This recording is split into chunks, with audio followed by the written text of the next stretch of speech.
I want you to steal my Minecraft gradients. There is a catch though. I want you to show me or tell me about which one of these that you have stolen and what you did with them. I am in the CraftWorks Discord, which is in the doobly-doo below. There is an invite. You can click it, and then I want to see it. That's the only thing that I require for you stealing these gradients. So today's episode, we are going to go over my favorite gradients and how to use them and what blocks are in there. And you know what the best part of all this is? We get to use the new 1.21.4 blocks. So we will be using pale oak as well as the new resin blocks in some of these gradients. I can't wait to see how they turn out. So let's begin. For this tutorial, I will be showing this with complementary shaders as well as with vanilla. I know a lot of people use Bedrock and you might not have access to the shaders, so we will be turning them off to actually do the builds. And then at the end, I will show you what the difference is and how well the shaders help make these gradients match better because of the light differences. But you always want to make sure that it looks good in vanilla first before you put on those shader packs so you know it's going to look good to whomever else might be viewing your gradient. I'm going to be focusing on about 4 or 5 of these, and we're going to build them up from scratch so I can show you whether it's going to be a better palette dark to light or light to dark. I will also be focusing on a few of the new 1.21.4 blocks to see how those will fit in with our existing block palettes. And then at the very end, we will look at how all of these palettes look with and without shaders. Now, these are brand new blocks, so we're going to have to play around with them a bit. Some of these might be better to start out with a dark block and work your way to light, especially on like a roof palette. Or it might be better light at the bottom to dark because it's underneath the roof line. We're going to start today with the new pale oak block palette that I have created to give it a shot and see what we can make of this. And we're going to actually start with the lighter blocks first, followed by increasing darkness as we kind of go up and build these palettes. And then I'm going to show you kind of how to blend these as well. Now this kind of seems a little weird, but if you look at this block palette from a distance, you can kind of see, and you squint really good, it's going to show how it's a lighter to dark. Now obviously this, the way it's set up like this, you'd never want to, well, I can't say never. You don't never want to do a very obvious like gradient here where it's stripy. You might find a use for it.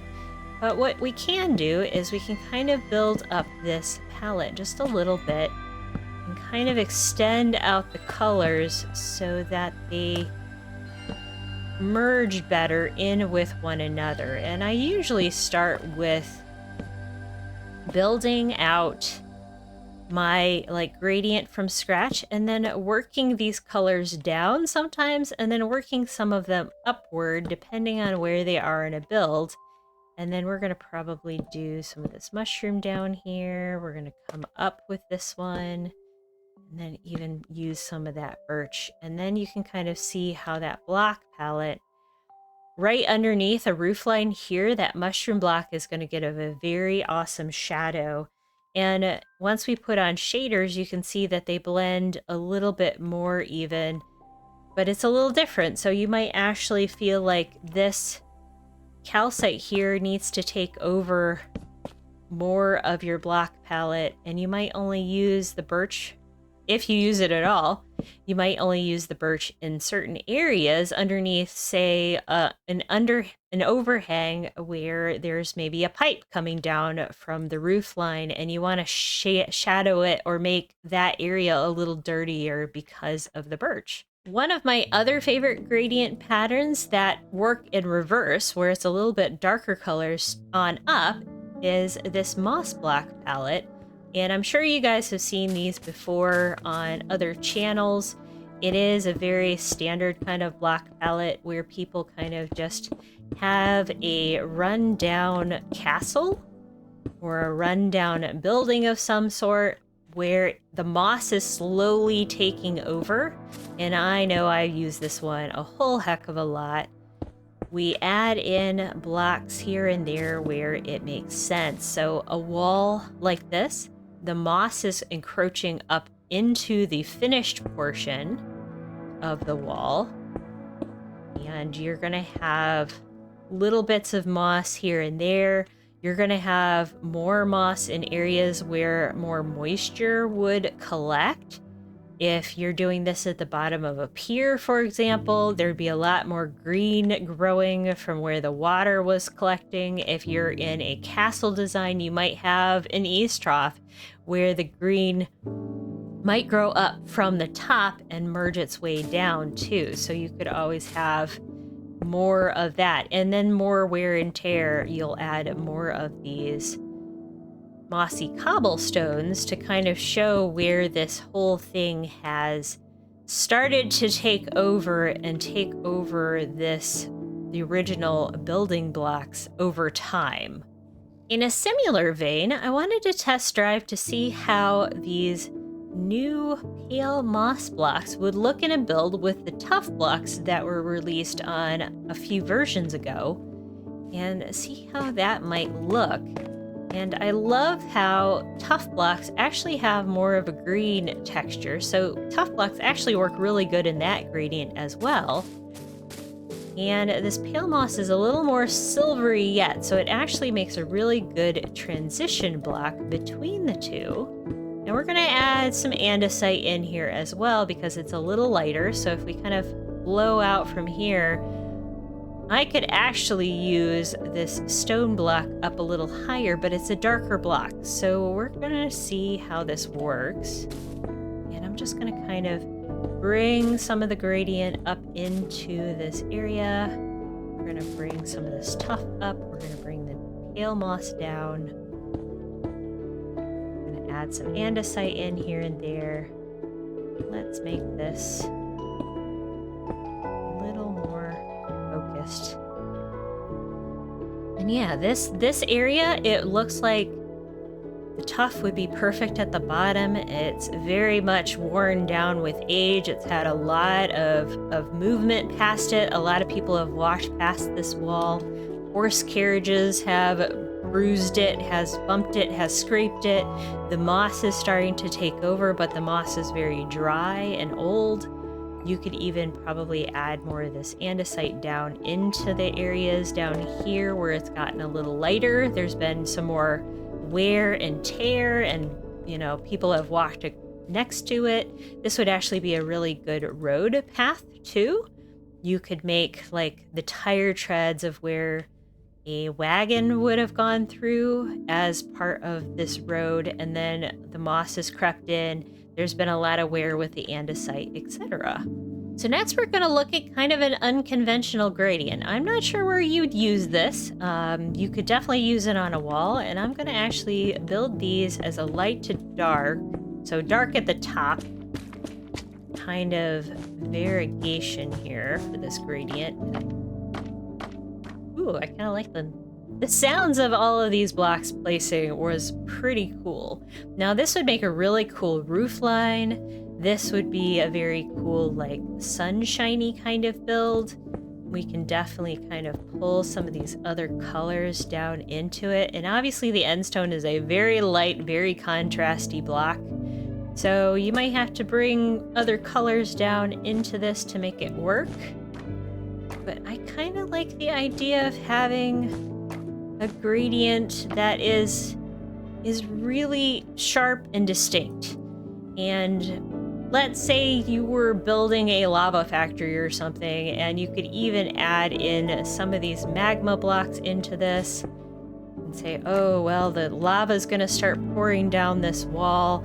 It used to be a cream colored wall, and now the lava is heating up everything. This would also make a really good palette for sun, or like a very bright and sunny flower. My next palette, I love to use this palette for fireplaces specifically, and or really worn out old buildings. And this block, you can literally do a very good mix of colors, and you don't have to do a gradient necessarily with it. But just to kind of give you an idea of the gradient from a distance, the dark dripstone block could be at the top as opposed to the bottom, but I'm just going to kind of play around with this just a little bit to see what it looks like together. Because I've been digging, adding these stones in, adding more of the darker colors in, adding more of the granite, and doing those with these exposed copper blocks is really sharp. And look at how nice that wall looks, just that little bit. And I kind of made a funky little design there. Like that could be a window opening, for example, and then you could have, you know, just outcroppings with like half slabs or stairs or something along those lines to really make that gradient stand out. And I might actually bring down a couple more of these blocks just to sort of bring down that shade.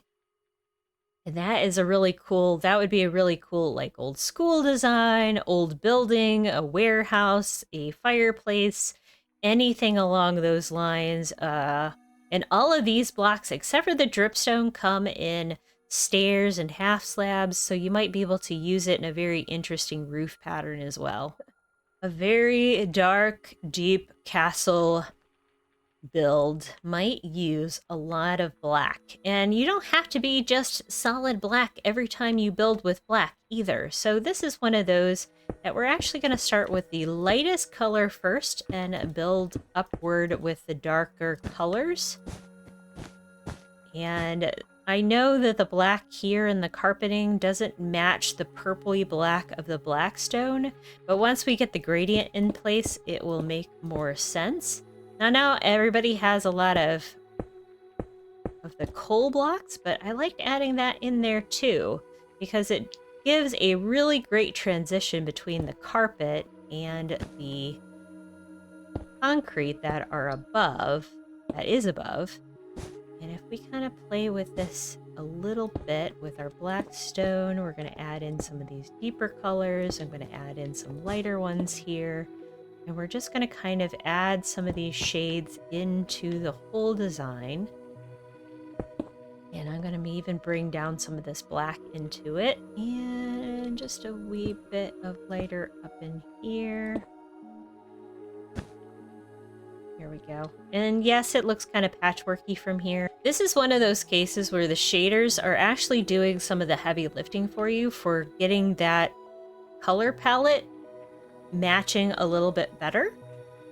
But in this case, you might want to stick with the very dark colors right up against the roof line, and then work with these lighter colors down below and only use these for a little bit of a contrast block up above, bringing in darker areas where there might be darker colors in the corners, etc. I'm going to be ending the highlight section here with one of my newest favorite palettes, using this Prismarine with the new copper blocks, with some of the warped woods.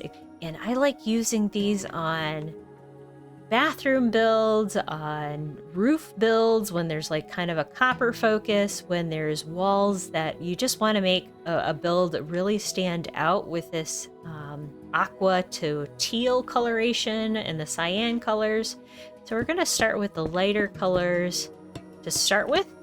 And I do notice that having the actual Prismarine, the natural Prismarine blocks in this build, is also kind of good if you need to have a little bit more wear and tear on your build than the straightforward Prismarine blocks and copper blocks.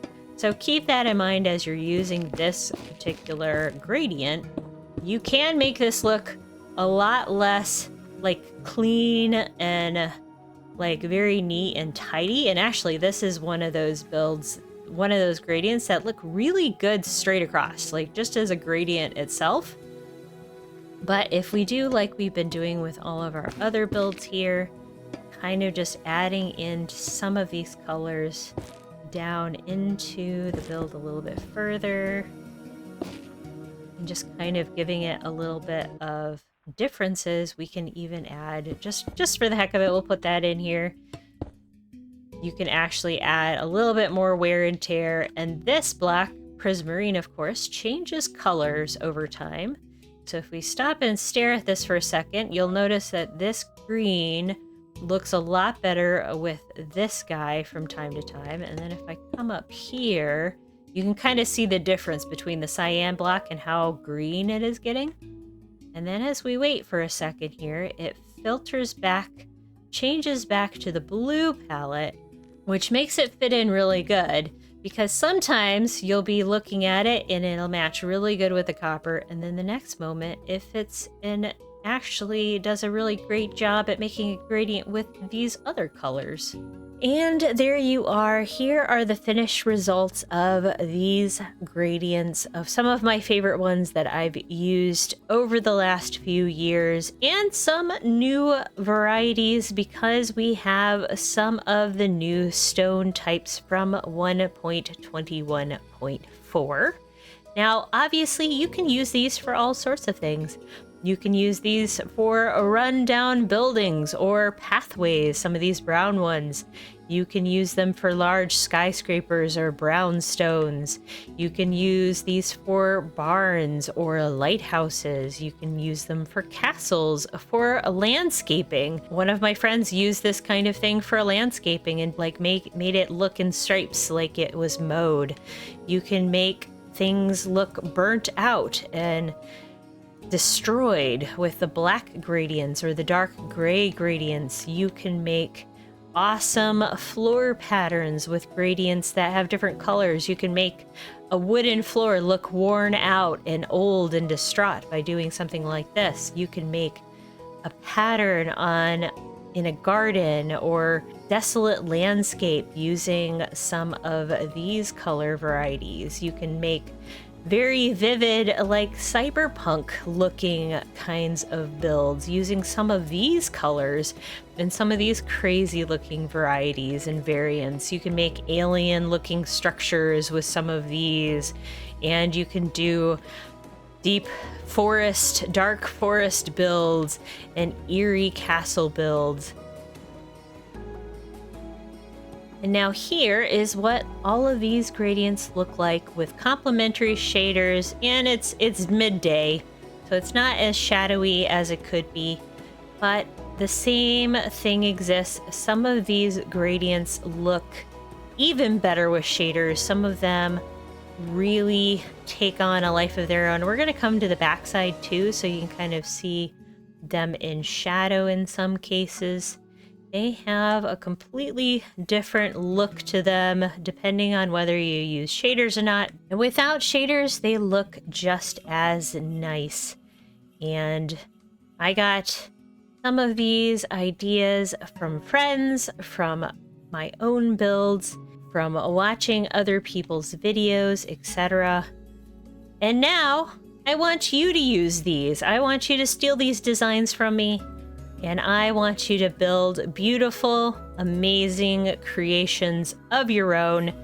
I hope you enjoyed this video. Thank you so very much for sticking around with me through these gradients.